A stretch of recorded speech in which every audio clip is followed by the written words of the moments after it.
Hey guys, I'm going to give you a quick review on the Sig P938. It's the big brother of the Sig P238, which 238 shoots a 380. This shoots a 9mm. So a lot more firepower, and it's not a whole lot bigger of a package either. It's about a ½ inch longer and about an ounce heavier. Let's see here. Chamber is empty. Magazine is empty.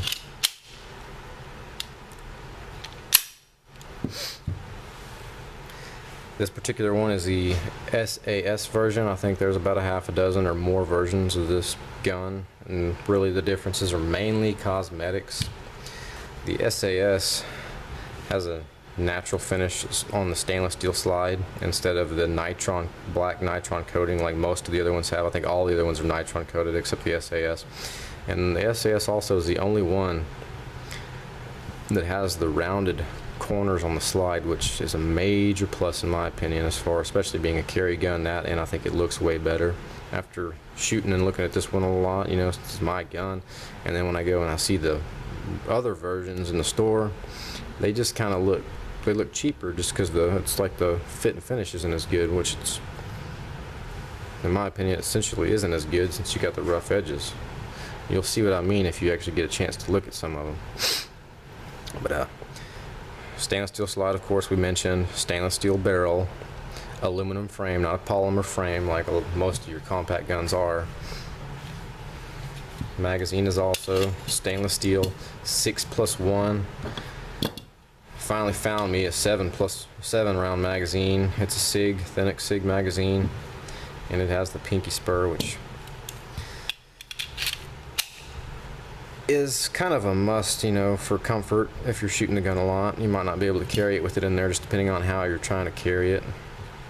But definitely makes the ergonomics a little bit better, since you can't get your pinky on there. At least I can't without having that +1. But sights are excellent. Let's see if I can give you an idea. It has the Sig Light night sights. I don't know if you can see that or not, but they are tritium sights, which I think all Sigs nowadays, except the Mosquito, the 22 long rifle pistol, 22 pistol Mosquito, have the same sights. They're all night sights, which is awesome. That's, you know, another $100 from the bank, because if you're going to plan on doing that anyways, because you're not going to have to spend that money, it's already done. And they have I believe, at least a 7-year warranty on those sights. It's a good sight. And all the controls are modeled after the 1911s, which most of us are fairly familiar with them. I haven't handled too many 1911s, but some. Single action only, 7.5 pound trigger.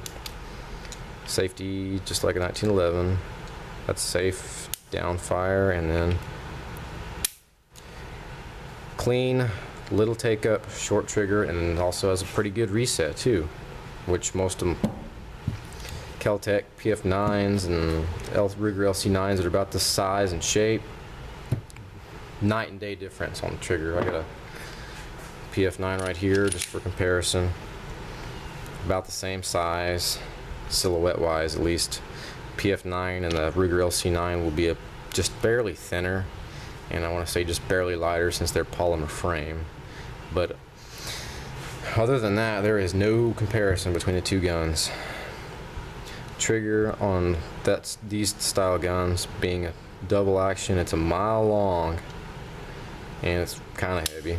That's the safety, since there's no safety. That's the long trigger pull is essentially the safety, and the take up is really long too.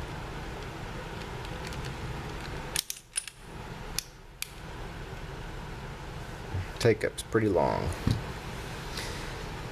And as far as reliability, putting these things up against each other, this gun I've shot 1,000, probably at least 1,000 rounds through it, and I intentionally shot all kinds of ammo through it to know that way I can prove this gun to myself being a good gun, having build confidence in the gun. I've had 0 malfunctions of any sort yet. I've shot good ammo like Winchester White Box, Federal, and UMCs through it. Of course, they function fine. And I've also intentionally, you know, shot Monarch brass, Monarch steel, and Cellar and Bellet. You know, ammo that I can't put in this gun because it will, every other round will either stovepipe or failure to extract every time.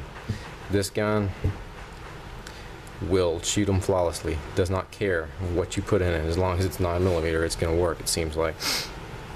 And not to mention, this gun, if it's clean and oiled, right, you know, right when I take it to the range at first, it shoots fine for a few clips, and then once that oil starts to wear off the inside of the chamber, you know, wear out of the inside of the chamber and stuff, it probably needs a good polishing, but it starts to failure to extract. This gun doesn't care. I've intentionally taken it to the range probably 3 different times without cleaning it to try to get it dirty and make sure that it functions when it's dirty and function the same as it does whenever it's clean. It shoots pretty much flawlessly. And as far as the group I can get out of these two guns, this gun, I can probably get twice, you know, half the size group out of the Sig as I can out of this gun, mainly because of the thinner grip. I just don't have a good doesn't have a good feel to it. It's just, for my size hands, I'm about 5'10". My fingers are too long. I just can't get a good hold on it. Not to mention the trigger is no good, and it's just not built to the tolerances of the Sig. Sig being a little bit thicker grip, my finger didn't want to go around it twice, wrap around it twice almost, like it feels like on this gun. And a nice trigger and a little bit better sights, I can really drill them good with that gun. I can shoot with this little compact 9mm pretty much just as good as I can with a full-size 9mm, and that's impressive in my opinion, because in my opinion, there's always been a dramatic compromise whenever you get a small, easy to carry gun. It's generally easy to carry but hard to shoot. You get a gun that's easy to shoot and it's too big and hard to carry, so it's a compromise. But this gun seems to cheat that law and shoot a lot like a big gun. Of course, it doesn't feel like you're holding on to a whole lot, just one, especially whenever you have the 6+1, the 6-round magazine in there. But once you kind of get used to the feel of that, you know, be small grip, and you get used to it pretty quick, it really shoots good. I've been very satisfied. Takedown is not too bad. It's definitely a lot easier than taking down a 1911. Bring it back to where that tab lines up with the notch on the takedown pin. Pull the takedown pin out and it comes off the front.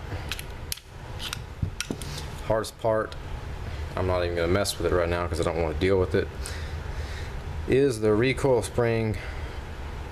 It's extremely strong and it's fairly long. It's getting the guide rod and the recoil spring back in the slide on top of that barrel.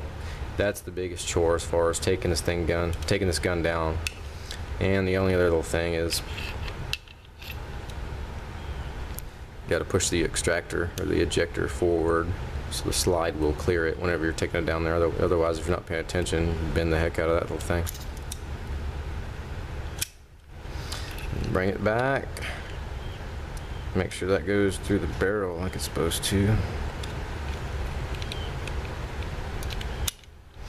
Bring it back and line up that notch with that tab, push it in, and you're good to go. Nowhere near as easy as a Glock or anything like that as far as field strip, but way easier than a 1911 with it, in my opinion. But all in all, I've been extremely satisfied with this gun. I would recommend this gun if you're familiar with the controls on a 1911 especially. That way you know you can handle it in a life or death situation without having to learn it too much. You've already kind of got the fundamentals down, but it's been an excellent gun so far, and like my other SIGs, it definitely been impressive. And that's about it. Thanks for watching.